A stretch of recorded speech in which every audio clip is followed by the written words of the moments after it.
Guys आज मैं शुरू करा रहा हूँ exercise 1.4 of maths real numbers. Exercise 1.4। ये एक्सरसाइज शुरू कराने से पहले मैं एक चीज़ बताता हूँ। जैसे किसी के डिनोमिनेटर कोई भी एक होता है टर्मिनेटिंग, एक होता है नॉन टर्मिनेटिंग। टर्मिनेटिंग क्या होता है? एक होता है नॉन टर्मिनेटिंग। टर्मिनेटिंग टर्मिनेटिंग क्या होता है? कोई ऐसी डिजिट्स जो खत्म हो जाए, जैसे 1.2 खत्म हो गई, जैसे 1.7, जैसे 2.33 कस खत्म हो गई, जैसे 1.71 ये खत्म हो गई और नहीं जा रही। नॉन टर्मिनेटिंग होता है 1.31 31 31 ऐसे चलती रहेगी। जैसे 1.41 71 1111 ऐसे चलती रहेगी। जो खत्म नहीं होती वो नॉन टर्मिनेटिंग है।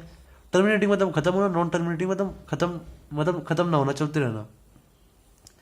अब खत्म टर्मिनेट वही होती है जिसके डिनोमिनेटर में जैसे कोई डिजिट है, वो टर्मिनेट तब होती है। जैसे कोई डिजिट है 13, वो टर्मिनेट कब होगी? जब उसके डिवाइड में 2 की पावर n हो, या फिर 2 की पावर, या फिर 5 की पावर n हो।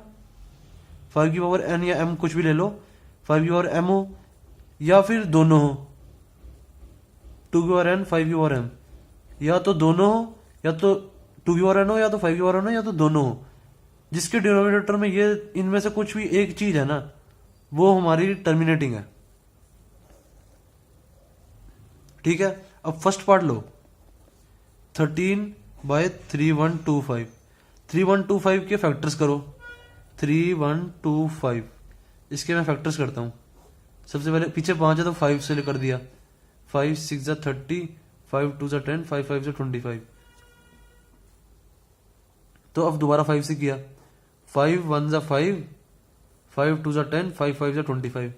फिर 5 से किया, 5 25 जा। फिर 5 से किया, 5 5 जा। फिर 5 से किया, 5 1 जा। इधर क्या आ रहा है हमारा? 13/5 की पावर 5, मतलब हमारा 5 की पावर में कुछ आ रहा है। ये एन एम का मतलब है, एन एम या कुछ भी हो सकता है यहाँ पे। मतलब ये कोई भी पावर हो सकती है। 2 की पावर 3 हो सकती है, 5 की पावर 4 7 2 3 सब कुछ हो सकती है। बस ये 2 की पावर और 5 की पावर में होना चाहिए। अभी 5 की पावर 5 आ गई, मतलब 5 की पावर में है, मतलब ये टर्मिनेटिंग है। जो भी डिजिट के डिवाइड में 2 की पावर n या 5 की पावर n या 5 की पावर m कुछ भी ले लो, या दोनों हो, 2 की पावर n और 5 की पावर m दोनों हो, वो टर्मिनेटिव होती है। अगर इसके अलावा कुछ भी होगा ना, इसके अलावा जैसे यहाँ पे 7 की पावर 3 होता, यहाँ अगर 7 की पावर 3 होता, मान लो अगर होता, तो ये नॉन टर्मिनेटिंग होती, तो ये नॉन होती, फिर नॉन टर्मिनेटिंग। सिर्फ और सिर्फ इन तीनों में से कोई एक होना चाहिए। अब सेकंड पार्ट ले लो। सेकंड पार्ट है 17/8। 8 के फैक्टर करोगे तो क्या आएगा?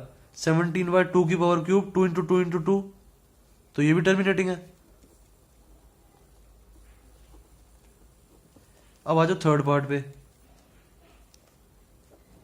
64/455। अब 455 के फैक्टर्स करो। 5 9 जा 1 जा, और ये तो किसी टेबल से नहीं जाएगा ना 91।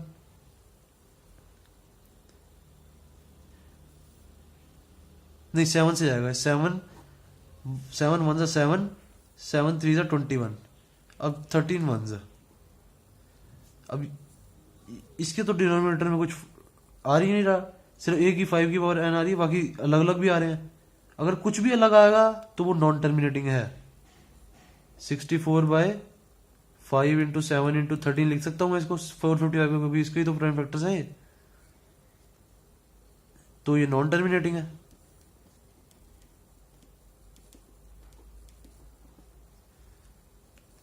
ऐसे ही सारे क्वेश्चन हैं।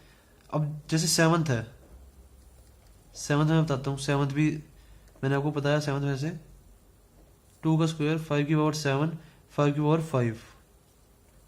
अब इसमें देखो, सॉरी 7 की पावर 5 है ये, 7 की पावर 5। अब इसमें 2 की पावर n है, 5 की पावर कुछ है n है, पर 7 अलग आ रहा है।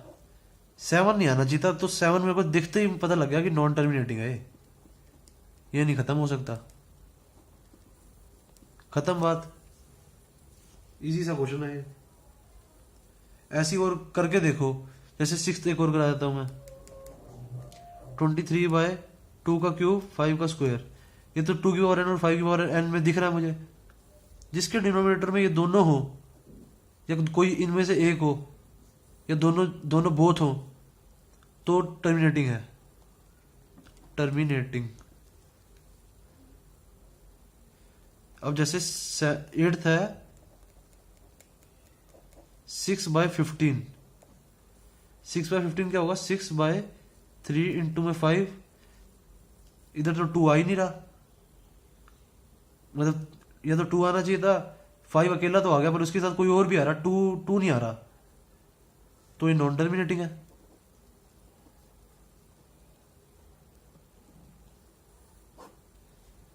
खत्म। पहला क्वेश्चन तो हमारा हो गया।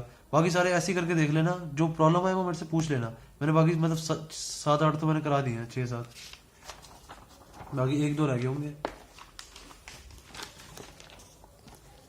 अब सेकंड क्वेश्चन में कह रहे हैं write down the decimal expansion of those rational numbers in question 1। जो क्वेश्चन 1 में जो रैशनल नंबर दिए हुए हैं, सारे रैशनल नंबर ये पी बाय क्यू की फॉर्म में in question 1 above which have terminating decimal expansion. कह रहे हो अब उनके डेसिमल एक्सपेंशन लिख के बताओ जिनको आपने टर्मिनेटिंग कहा है। जैसे ये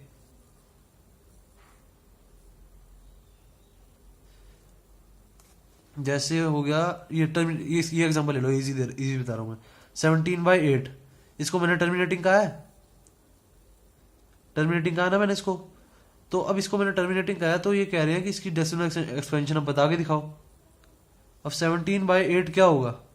17 डिवाइड बाय 8 करके दिखा दो। 8 2 16, बच्चा 1, पॉइंट 0 उतारा नीचे से। 8 1 8, बच्चा 2, फिर नीचे 0 उतारा। 8 2 16, बच्चा 4, फिर नीचे 0 उतारा। 8 5 40, इसका आंसर आ गया 2.125। करके दिखाता हूं मैं, देखो। अब जिनको मैंने टर्मिनेटिंग कहा था, जैसे मैंने कहा था टर्मिनेटिंग 13/3125 को, 13/3125 को मैंने टर्मिनेटिंग कहा था। फर्स्ट पार्ट को इसका आंसर क्या आया था हमारा 13/3125 का? इसका आंसर आया था 13/5 की पावर 5। ये तो मैंने समझाने के लिए लिखा था ना, 7 की पावर 3। 13/5 की पावर 5,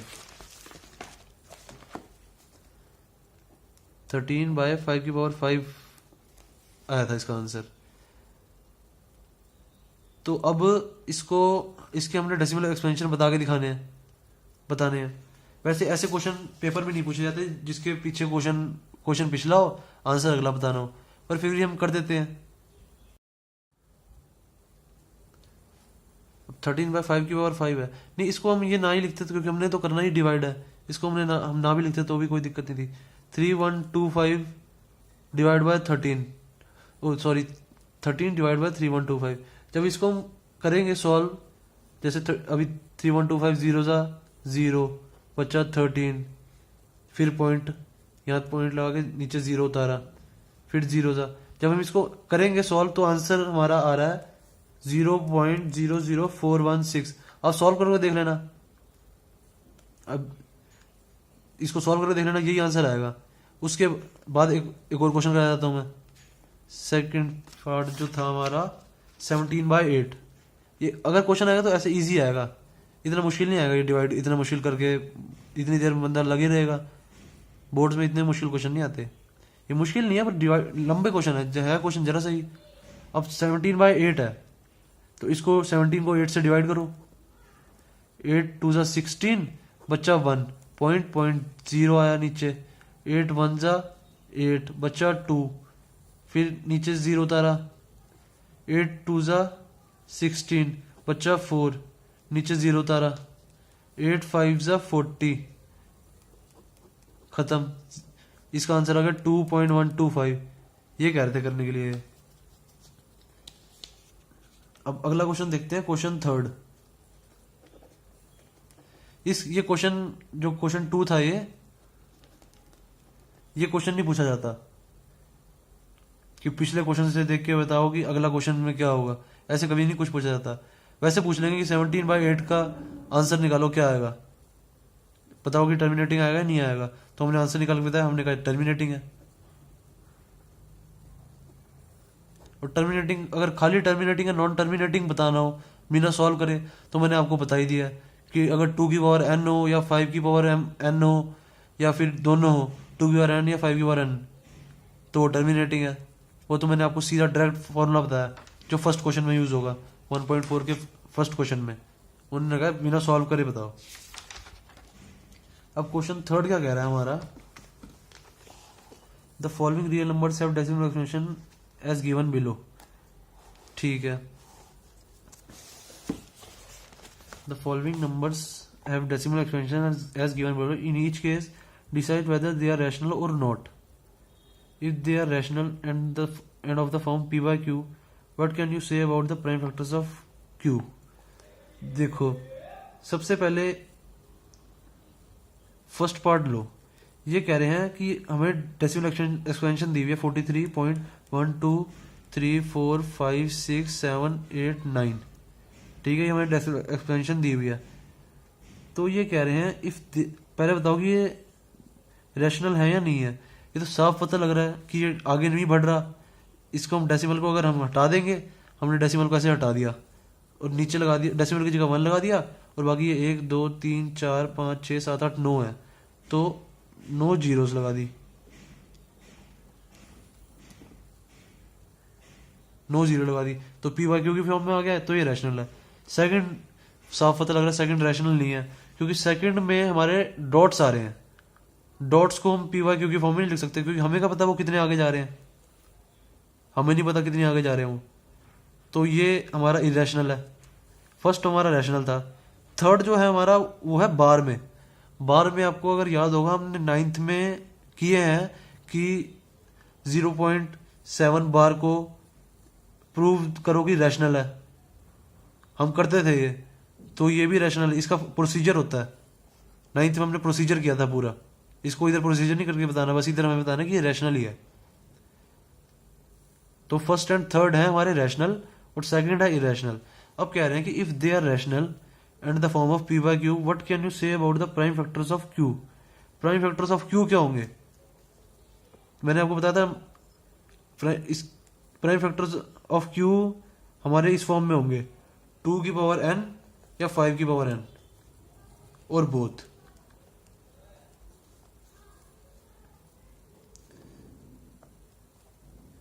इसी फॉर्म में होंगे अगर रैशनल है।